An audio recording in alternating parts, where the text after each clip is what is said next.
President Obama said it. It is up to us to decide who we will be. Well, Joshua said, choose this day who you will serve. As for me and my house, we will serve the Lord. Play the next clip, Lane. Will we allow ourselves to be sorted into factions and turned against one another?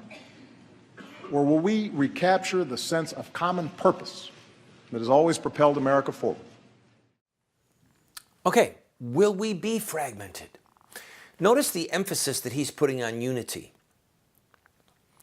The desire for unity above justice is a damning desire. It will destroy men and nations. Paul, the apostle, wrote, he said, it is necessary that divisions arise among you.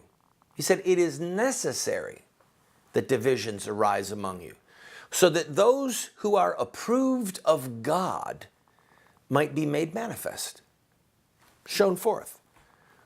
Jesus said, I did not come to bring peace, but a sword. Jesus said, I came to divide households.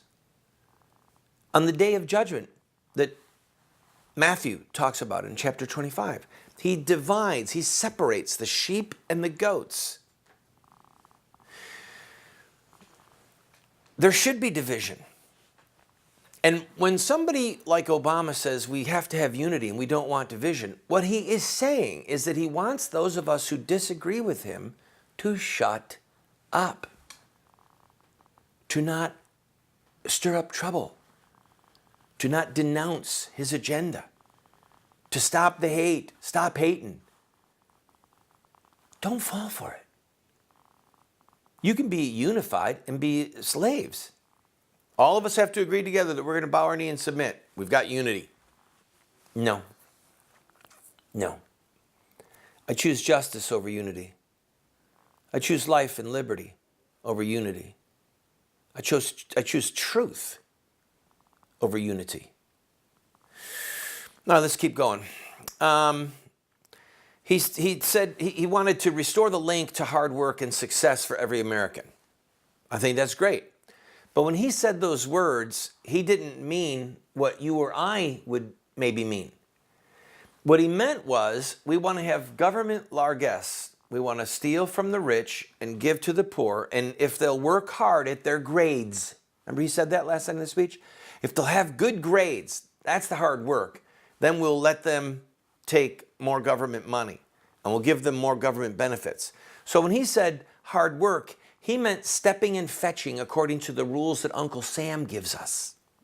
Not hard work to start your own business, pulling yourself up by the bootstraps, but rather having multiple handouts from the government to get you to where you would like to be. A fair shot, same rules. Fair shot was something that he kept saying over and over. It was a kind of a buzz phrase last night, giving people a fair shot. Well, a fair shot is what everyone got, except for the slaves when they came here, when they came to America.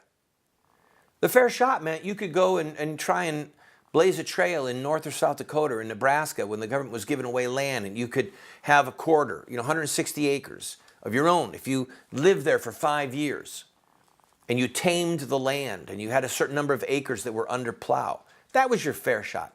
Anybody could do it. And if you didn't do what you were supposed to do, you didn't get the land. Today, Obama would say the fair shot is we're just going to cut up everyone, give them their own 160 acres, just give it to you. What you do with it is up to you. It doesn't matter. A fair shot. Oh, and by the way, if you can't afford to get out there, we're going to pay for your trip.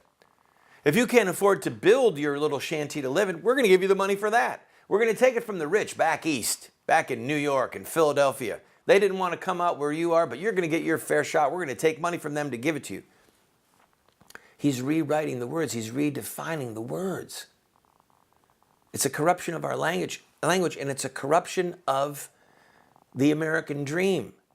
He is trying to recreate the American dream, not based upon life and liberty and property, but upon taking from the rich and giving to the middle class.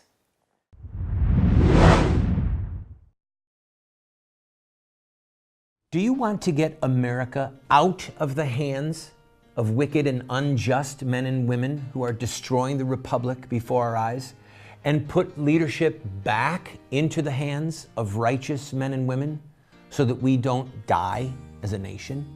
Well, you're talking about social revolution, and there are rules in social revolution.